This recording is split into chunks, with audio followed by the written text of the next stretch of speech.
మనం ఏమంటారు? ఎప్పుడైనా ఏదైనా గొడవ వచ్చిందనుకో ఏమంటారు? నువ్వు చర్చికి పోతున్నావు కదా, నువ్వు అట్లా ఎందుకు మాట్లాడుతున్నావు? నువ్వు చర్చికి పోతున్నావు కదా, అబద్ధం ఎందుకు చెప్తున్నావు? నువ్వు చర్చికి పోతున్నావు కదా, మోసం ఎందుకు చేస్తున్నావు? నువ్వు చర్చికి పోతున్నావు కదా, ఇతరుల మీద ఎందుకు గొడవలకు వస్తున్నావు? నువ్వు చర్చికి పోతున్నావు కదా, ఎందుకు బూతులు తిడుతున్నావు? నువ్వు చర్చికి వెళ్తున్నావు కదా, ఇతరులకు ఎందుకు నువ్వు అవమానకరంగా, దేవునికి ఆయాసకరంగా బ్రతుకుతున్నావు అని చెప్పి ప్రజలు నిన్ను ఏలెత్తి చూపించకూడదు. సుబుద్ధి కలిగి నువ్వు ఎలాగుండాలంటే మంచి దానివిగా, మంచి కుటుంబముగా, మంచి భర్తగా, మంచి భార్యగా, మంచి బిడ్డలుగా మీరు సుబుద్ధి కలిగి ఉన్నప్పుడు ఆ కుటుంబంలో ఎప్పుడూ కూడా సంతోషమే, గొడవలు అనేవి ఉండవు. కుటుంబం ఎప్పుడూ కూడా ఒకవేళ భర్త ఏదన్నా అన్నప్పుడు ఓచుకొని కాసేపు ఏదో మాట్లాడి లేదా కామ్గా మనం ఊరుకున్నప్పుడు ఆ గొడవ అక్కడికి సద్దుమణుగుతుంది.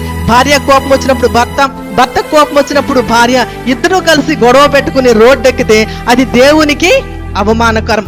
వారు సుబుద్ధి కలిగిన వారు